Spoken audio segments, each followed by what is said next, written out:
ESPN 94.1 FM and AM 930 present The Drive. Brought to you by Huntington Federal Savings Bank.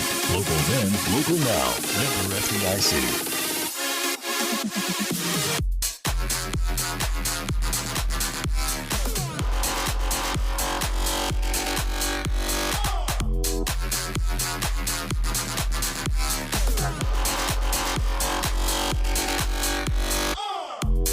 It is Monday, January 25th. Your drive begins now on ESPN 94.1 and AM 930. I'm your host, Paul Swann. You can be a part of the program by calling the White Claw phone lines at 877-420-TALK. That is 877-420-8255. White Claw Hard Seltzer, made pure. We're going to talk a little bit about this Marshall game that just concluded on Saturday. The Thundering Herd getting the sweep of FIU, and in that second game, it was going back and forth. It was tight. I thought Darius George then throws in a three-pointer, breaks a 62-all tie, and then the Herd just goes. Marshall just hits the gas and almost never looks back. 89-72 victory. Thundering Herd winning the series, and guess what? Marshall now, after losing a couple of games of Western Kentucky, and after splitting with Louisiana Tech, Marshall gets the road sweep right back in this thing, 3 up and 3 down in the win-loss column. Thundering Herd back in action, taking on FAU. That's coming up this week, Friday and Saturday at the Cam Henderson Center. So we'll have Dan D'Antoni later on this week to talk about it. Looking forward to that. We've also got coming up later on this hour, Tony Kemper, head coach of the Marshall women's team. His team splitting over the weekend against FIU as well. And I think more importantly, you want to get them both. You you want to get them both. But if you can get that second one after losing the first one, that says something. That says you figured out your opponent. You gotta look at them. They came in, whatever reason was, they get the victory. You've got a quick turnaround. Can you turn around and do better? Can you make it better? And Marshall's women were able to do that. Had a rough go of it in the third quarter, but really came on in the fourth quarter. Gets the victory over FIU, 65-56. And with the split, Marshall improves to 4-6 now, 3-5 in Conference USA. FIU falls to 7-7 and 4-4 in the league. So 3-5, I'll take that. It's still a process as we talk, but that's with Tony Kemper coming up a little bit later on. With the Marshall men, though, I want to take a look at what happened on Saturday, especially what happened on Saturday, because you look at how Marshall won this one. Marshall shot 33 of 71%. And the three-point line necessarily it's not where Marshall usually is shy. Marshall is 7 of 18. Marshall's usually not shy when it comes to the three-point shot, right? Marshall shoots 7 of 18. 46.5% field, 38.9% from the three-point line. And in that second half, Marshall was 4 of 10. First half, they were 3 of 8. But the free throw line was good to the Herd as well, 16 of 18. You take that any day. And you look at some of the specialty points in the paint. Marshall got 34 points in the paint. FIU could get 24. Points off turnovers. This was huge. 21-1 in favor of Marshall. FIU had 16 turnovers. Marshall only had 6. That's ball security right there. You want to hang on to the ball. 6 turnovers, 1 point off turnover. Second chance points, 18-12 in favor of the Herd. Fast break points, 10-2 in favor of the Herd. Bench scoring was FIU, 37-26. But you look at where you got your offense from, and Marshall got its offense from Tavion Kinsey, 8 of 22. Three-point shot wasn't going for him, 1 of 5. But the free throws were going in for the most part, 5 of 6 there, 12 rebounds. So give him the double-double. Also, 3 assists in the game, 1 steal. 37 minutes, 22 points, more of a Tavion Kinsey-like game. And then Andrew Taylor, another great performance, I thought, 20 points, 9 of 13. Hit none of his three-pointers, though. He's got to work on that. 0 of 2, but still He didn't live or die out there. He had an opportunity to go to free throw line, hit both of those, had 6 rebounds, had a couple of assists, and 33 minutes of Andrew Taylor out there. I thought those were some really good minutes. And then you look at David Early. David Early had a nice game, 14 points, and I hope to see more nice games from David Early. 5 of 7 from the field, and he hit both of his three-point attempts, hit both his free throws. He had 3 rebounds on the defensive glass. He only had 1, 2 offensive, but he had 3 rebounds. He was playing with 3 fouls at one point, had 3 assists in this game, couple of steals, 20 minutes. I liked it. And then Darius George, 10 points, 3 of 5. He was perfect from the free throw line, hit them both. He was perfect from the three-point line, hitting both of his attempts. And what else stood out about him was he was able to pull down a couple of rebounds, both on the offensive and defensive sides of the glass. He was out there with only 1 foul. Yeah, Marshall only fouled 11 times. Darius had 2 assists, had a turnover, but he had a couple blocks, and he had a steal as well. And for 22 minutes, that was a good performance. Jared West, I'm sure he's working through it. Jared is trying to figure out how to get it back. I think the guy who was hit hardest with the layover was Jared West. And 7 points from him, not a Jared West type night. 2 steals, again, not a Jared West type night. He is definitely looking to get his rhythm back. And then Jansen Williams, you could only get 6 points. He's out there 16 minutes. But, of course, Darius George, David Early, Obina had several minutes out there. You know, a lot of guys were getting some minutes. And, of course, Jansen was just not hitting. I mean, he shot 2 of 3 from the field. He was, and they were all three-pointers, 2 of 3. But other than that, it just wasn't clicking for him there. He had 6 points total. He had a total of 3 rebounds, had an assist, had 1 foul. So he's not out there very long. And Thundering Herd, I think, getting good performance from really the bench. I mean, David Early, that was a good performance from him. Darius George, good performance from him. So those minutes had to come somewhere. FIU, one thing that did stand out, just how many three-pointers were they going to take? And I thought Marshall would try to match them, or FIU would be in a shooting contest with Marshall, but instead, Marshall's 7 of 18 in that game from 3, and FIU's 11 of 35. Free throw is really not a factor for them, 7 of 11. And Marshall outscores them in the first half, 43-36. Marshall outscores them in the second half, 46-36. And as we told you, it's a 62 tie, 62 points for everybody. And then Darius George hits a three-pointer, and the next thing you know, I think the accelerator gets floored, and Marshall just says, we're done. I mean, FIU made some runs, though. I mean, both of them had runs of 10 at one point, and Marshall led by 20, 43 seconds. FIU led by 9 in the first. So these teams had opportunities on both sides. There were 5 lead changes. The game was tied 6 times. And I think the free throw line helped the Herd. I think the shot selection helped the Herd. I mean, 33 of 71, 46.5%. And most of those are not coming from the three-point line. You'll take it any time. And then you look at the paint, 34 points in the paint. I mean, you'll take it every single time. Now, FAU's coming into the Henderson Center. That means the ladies are on the road this week. We're going to talk to Tony Kemper later on in the program. Tomorrow, I hope to hear from Dan D'Antoni. We'll catch up with him, see what his thoughts are, looking ahead to FAU. But that's tomorrow. Still to come, Tony Kemper. We'll talk about what's happening on Super Bowl Sunday. You all know the Super Bowl is coming up, right? You can catch it right here on ESPN 94.1 and AM 930. I don't know if you knew that. A couple of teams you might be familiar with are playing in that game.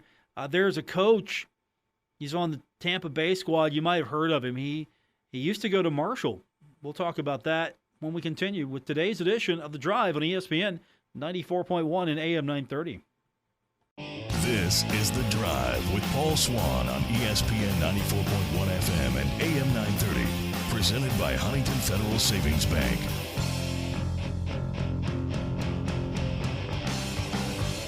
Still to come, we're going to hear from Tony Kemper, the head coach of the Marshall women's basketball team. His squad getting the rebound win on Saturday. We'll talk to him about it and the series coming up on the road taking on FAU. Later on, we'll talk about that Marshall men's soccer schedule that was released earlier this afternoon, so we'll get into that with you.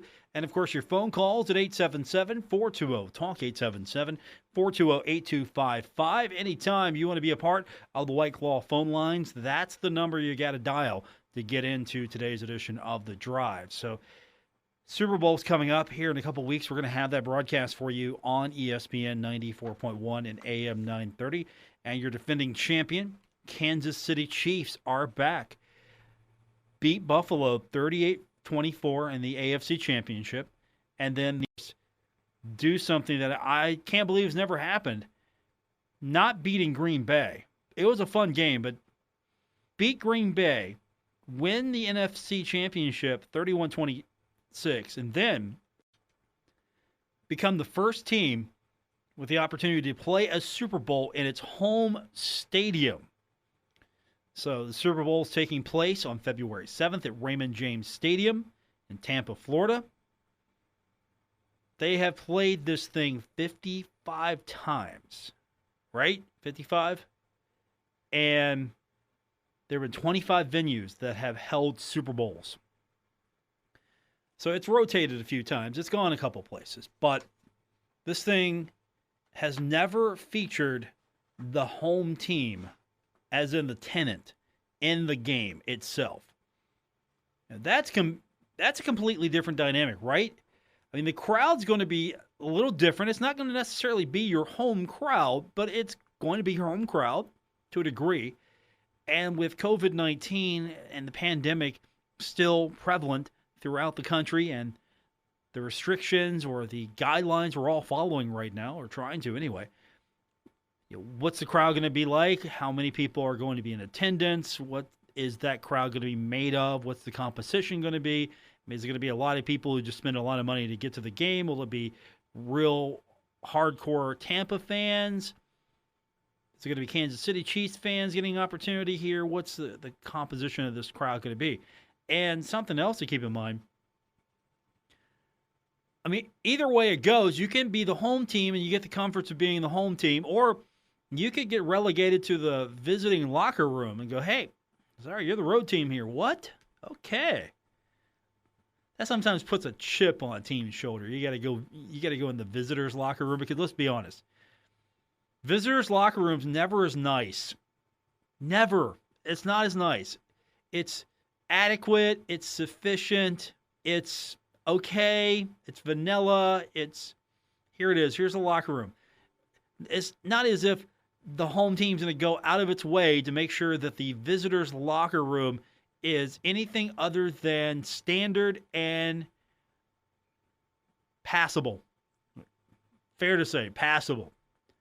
Of course, an NFL locker room compared to a college locker room for the visitors or any other level, I'm sure is a lot more passable than what most people go through in their football career, right? I mean, let's be honest. But still, I mean, you start playing the mind games, and Tom Brady getting back to the Super Bowl. Tom Brady, he's going to play in his 10th Super Bowl. 10th Super Bowl, he's won 6. Won 6, lost 3, has an opportunity to win a Super Bowl first year with Tampa Bay. And then does he retire? I mean, that's another question. And then does he retire? Or does he go, you know what, I got a couple more of these in me. I think I can do this again. Because win or lose, right here is the statement. Now look, I'm Tom Brady. I left the New England Patriots, went to Tampa Bay, and I'm back in the Super Bowl. Back in the Super Bowl for the 10th time in his 21 seasons. So basically, just playing on Tom Brady being there every other year. And now, The question that was put forth by a lot of people on social media, am I rooting for Byron Leftwich, the offensive coordinator, former Marshall quarterback, great, or am I rooting against Tom Brady? Because a lot of people are not rooting for Tom Brady. They don't like the GOAT getting even goatier. I mean, look at his career. Look what he's done. If you were wondering who made it work in that New England's offense, it was Tom Brady. Now, maybe Belichick's the reason why he got there to a lot of them, but the Patriots aren't looking very good right now, and Tom Brady's looking really good. And then don't forget, you have Kansas City, the defending champions. They're going to have something to say about this. I mean, a lot of people think that Patrick Mahomes is going to be the future of the GOAT, which is a title we throw around with such ease. I mean, in football, there can only be one greatest of all time, right? I mean, you can't have multiple GOATs. I mean, it's not like it's a badge. Hey, it's like the GOAT Club here, the greatest of all time. There's a conversation going on. And Aaron Rodgers right now is not in that conversation, by the way. I think Aaron Rodgers will be back in some capacity playing football, but he showed that he still got a lot in him. But at the same time, Tom Brady showed why he is Tom Brady. Don't be surprised if the Patriots win this here in a few years with Belichick, but don't be shocked if Tom Brady pulls this one out of his hat for Tampa Bay right now, because I still think Belichick's one of the greatest coaches of all time. I think he does a fantastic job putting stuff together. He's just going to have to go work for it a little harder now. So don't be surprised. In the very end, you're going to have the Patriots maybe winning a Super Bowl again sometime in the future, but the definite bet right now is Tom Brady. And I'm sure if you're a Kansas City Chiefs fan, you're probably disagreeing with me, and that's fine because, honestly, I'm flipping a coin right now. I don't know where I'm going with this. Tony Kemper joins me on the other side of the break. We're going to talk Marshall women's basketball with him. Later on, we'll break down the Marshall men's soccer schedule. That has been released, so we'll get into that here on The Drive, presented by Huntington Federal Savings Bank, ESPN 94.1 and AM 930.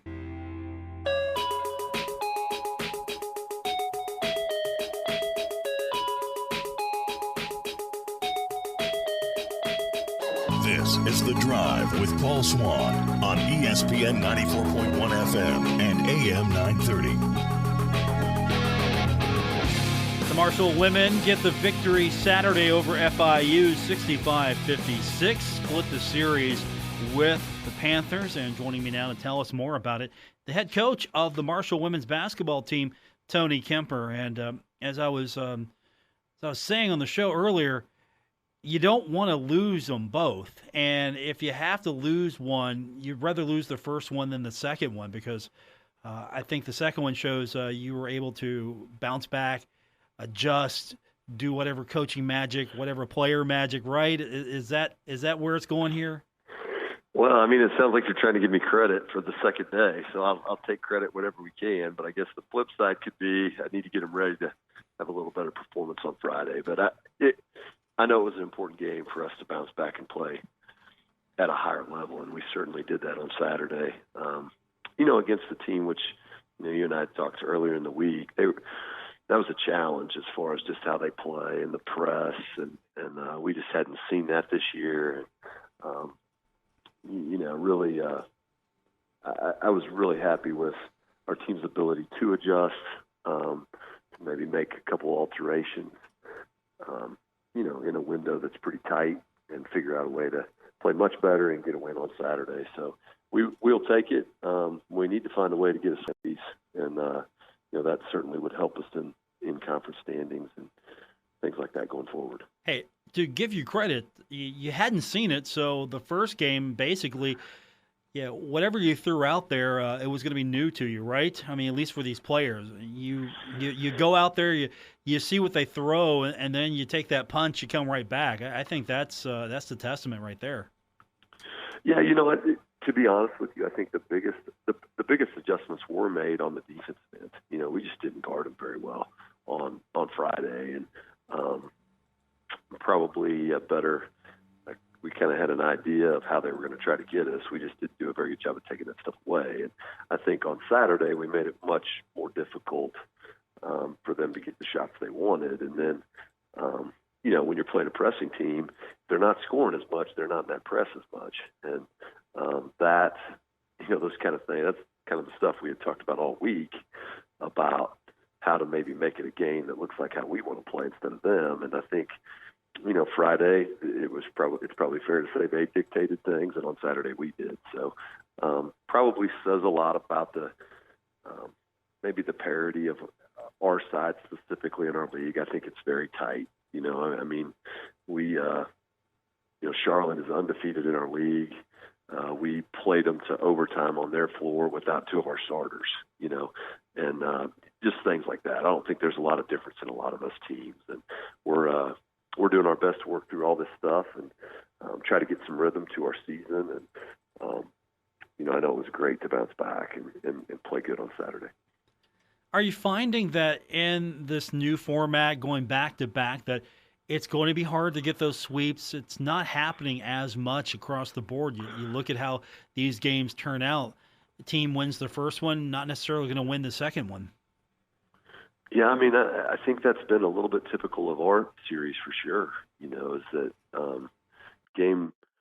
I guess we've had one that I can think of here right offhand where game one and game two were similar, and that was Louisiana Tech in the first one out. It was a pretty even game, went overtime on Friday night, and then Saturday was a tight game all the way to the end too. But you look at Charlotte got after us pretty good on Friday, and then we closed it and got beaten overtime.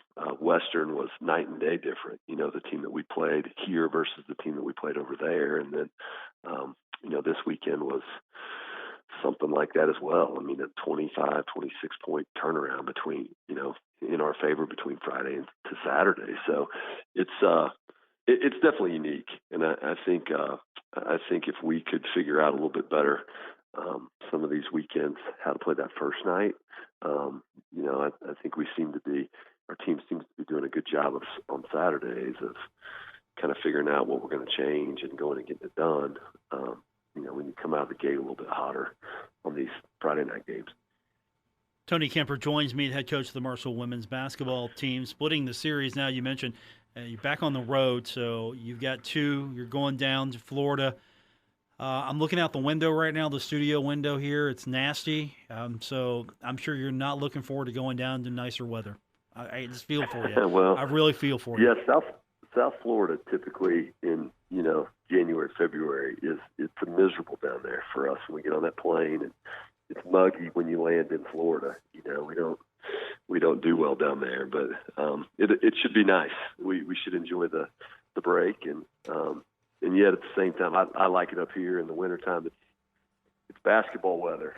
There's a reason why people in the north, I think, can play basketball. You got to go inside and work at it. So we'll enjoy the weather. I'm sure it'll be different. I actually haven't looked at it to see even what it is, but typically that's a nice little break from the winter time. How are you finding your teams adjusting to this different schedule? Because you're playing two at home, then you're going on the road for a couple, back at home for a couple, doing it all over again. Are they adjusting okay to it? Is there a special cadence you need to get into, or is it just basketball and I'm putting too much into this right now? I think my statement, just myself personally, this league is hard to track. It doesn't really matter how you do it. It's a difficult league to travel in. There's just no two ways about it. It doesn't matter if you play, at UTEP on Friday and Saturday, or you play at San Antonio on Thursday and UTEP on Saturday. That's a tough trip no matter what. So I think I actually probably think it might be a little bit easier doing them this way, and I may be in the minority on that. But those travel days in between are difficult days. Switching the scout, you play a game, you got to go through a whole new prep day that following day. That there's a little bit more involved. I think our staff, I think, has done a good job. They've really helped me as far as we understand going into it, we can't change a lot of things, but we've got to kind of pinpoint what we do feel like we can change. And, I think we've done a pretty good job of that. I think sometimes the scores reflect that too, that, hey, here's the really two keys going forward. And we've kind of flipped that switch in multiple games now to come out with a better result. So I think it's fine. I think if we were having to travel and then play that following day, it'd be impossible. But it feels quite a bit to me as far as on the girls and their bodies and what they're going through. I mean, it kind of seems similar to me, even though we lost that rest day in between, but we also lost a travel day. When you play Old Dominion on Thursday, under the old schedule, it's Old Dominion on Thursday and then Charlotte on Saturday. Well, that actually is not an easy trip between Old Dominion to Charlotte. So it's kind of a 6 of one, half dozen of another, I think, at this point. And maybe I've learned that, through the first 4 or 5 weekends, whatever we've had. So let's talk about your opponent. Conference USA, I don't know how to put my finger on this league. You probably have a better handle than I do. What can you tell us about FAU and what are they about? Well, I think the biggest thing about our league is I think it is very even. I just do. When you look at even some of the games that we've gone through, I'm not. The league is pretty bunched up. I think Middle Tennessee, when you look at what they've done, I think they're probably slightly ahead of maybe everybody on our side. Rice is really good on the other side. North Texas has gotten off to a good start, and then Charlotte. I think Charlotte's 4-0 now. They've had 2 series canceled at this point, so they, we've played 8 games in the league. They've played 4. So that's my first takeaway. I think I know our side pretty well, and maybe even looking at who FAU has played. I think FAU is at the bottom of our league right now, but they've played a tough schedule in terms of who they played, and I know that it's a quality team.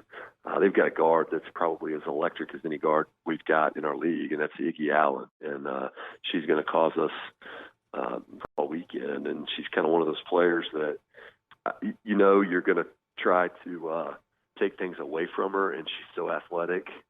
She's going to figure out a way to get it done anyway. There might be some like Tavion Kinsey in there where you just can't take it all away because they're just such a superior, runner, jumper, leaper, whatever you want to call it. And Iggy's that way for them. And I think she shoots 30% of their shots. So she gets a high volume of their possessions, and she does a lot with them. So that's the biggest challenge. And then they really recruit foreign kids at a high rate.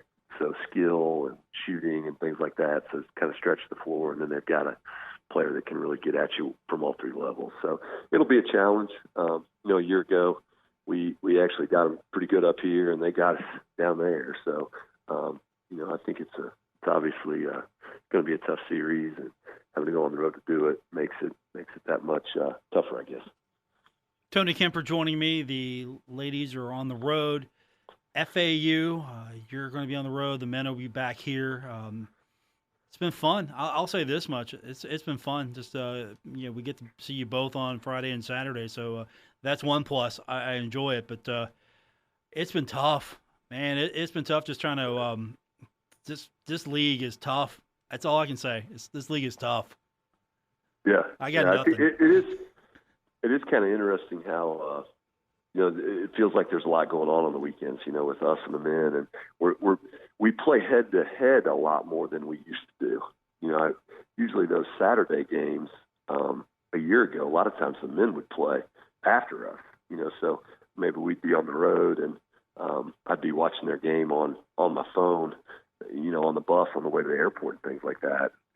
This year I feel like we play a lot at the same time, so there's a lot of Marshall basketball information hitting at the same time, and I was happy for them to go down and get a sweep down at FIU. And I think with both of us, I think developing a rhythm in basketball, and I think we're getting ready to start all these other Olympic sports now too. And I think who you have available and things like that, it matters so much, and how much practice you had, and I think that's probably a bigger factor in all this stuff than maybe even at the beginning of the year I thought it would be.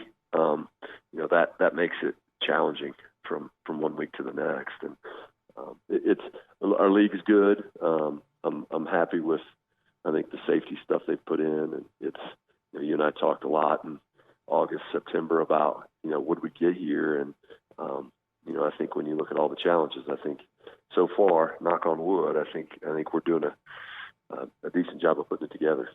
Tony Kemper joining me, the head coach of the Marshall women's basketball team, back at it on the road. So I guess the next time I see you will be on Zoom, which I prefer this over Zoom. I get it. You're a busy man, though.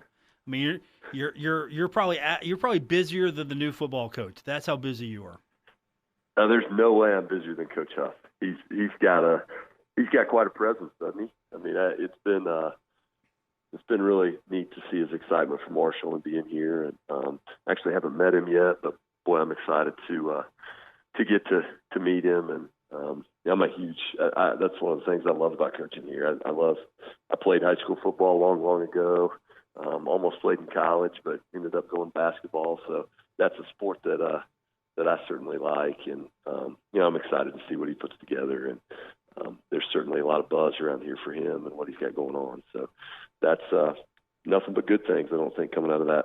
I mean, he's giving you shout-outs on Twitter. And whatever other social media platform, I guess. He's just shout. It does almost sound like he was drawing up plays for you. I'm like, what? Coach, take it easy. Coach Kemper's got it. Hey, we could have used some on Friday. Saturday I had it, but Friday I might have needed a little help. But you're right. He's got a great presence on.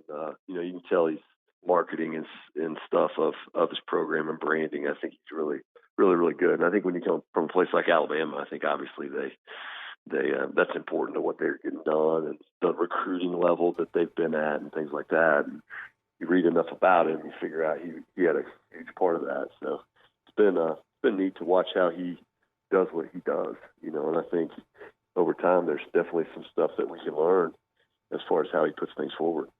Hey, I just like the fact that he actually knew players' names. He knew your name. He knew players' names.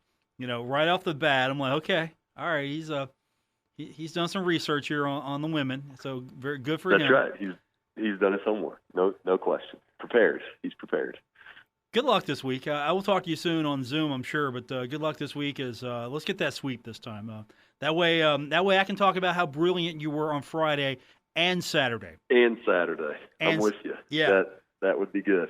That would be good. I appreciate you having us on, and we're excited about the weekend. And I guess we'll be back next weekend back at home. And we've had good crowds, and I guess I'd like to say thanks for that. I mean, I think when you look at everything we've gone through, I feel like our fan base, and they're tremendous. And we just talked about Coach Huff. I think he's learning that right now about what kind of special teams we've got. But we've really had good atmospheres, and some of the places we go to, it's not the same. And I think our people here have done a good job of, it feels like basketball for our team, and I appreciate that.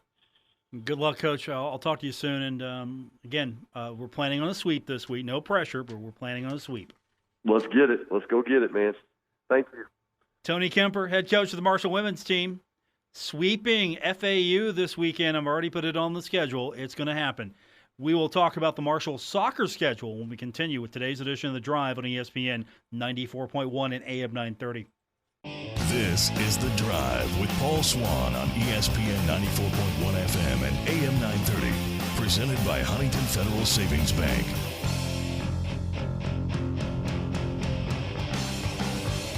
The Marshall men's soccer schedule announced this afternoon, and the Thunder Herd going to be home for the majority of the season, it looks like. Only road games are going to be on March 2nd at Akron, March 6th against the University of South Carolina, March 18th taking on UK. That'll be in Lexington. And on the 24th of March, a road game against the Mountaineers. So getting WVU on the schedule, I'm sure, is important to both programs, as I thought that generated a lot of excitement for both Marshall and West Virginia soccer when they last met. And then, of course, the road game will be the final road game will be at UAB. That'll be on April 10th. Home schedule looks like this. February 3rd against VCU. Then on February 13th, West Virginia University Institute of Technology. And then on the 16th February, Lipscomb University. And then ETSU will be home with the Herd on February 23rd. And then on February 27th, home matchup against Bowling Green. So you're starting the season with 5 straight home games. And then you have a home contest with FIU on March 13th. And then you got a couple of road games in between the next home game, which will be Old Dominion. And that'll be on March 27th. And then FAU on April 3rd. And then you've got Charlotte on April 17th. So really, you're going to be on the road at UAB, WVU, UK, South Carolina, Akron. That's it. It's not a bad schedule. And, of course, plenty of home matchups. That means you get an opportunity to see the Herd.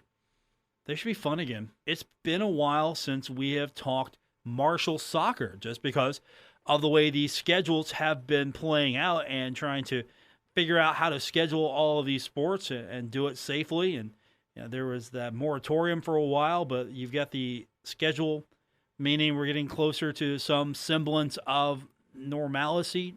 Again, some semblance. Not completely there just yet, but still. So I'm looking forward to it. And, of course, VCU starting things off. And I guess the thing is about this is your conference schedule is pretty good. You've got WVU right in the middle of your conference schedule, but you're playing South Carolina, FIU, Kentucky, Old Dominion, FAU, UAB, and Charlotte. That's your conference schedule. And then you got some pretty interesting matchups there in the non-conference side of things. So that's Marshall's schedule. And, of course, head over to herdzone.com, get a complete printable schedule, and you can follow along with that. But I think that's going to do it for this edition. Don't forget, coming up tomorrow, we'll hopefully hear from the head coach himself, Dan D'Antoni, as Marshall getting ready for the home contest this week against FAU. And hopefully here in a few days, we'll have some more official word. And I really don't want to talk about it until it's official. I mean, we can throw speculation out as far as what the coaching staff's going to look like and what's been confirmed by what source. But until there's official release and paperwork's been signed and everything, and we've got something that we can talk about. I've held off a little bit on the football coaching side of things just because we got plenty of time. Yeah, plenty of time. That's going to do it for this edition. Hey, thanks for tuning in on this Monday. We're going to be back at it tomorrow, do it all over again here on ESPN 94.1 and AM 930.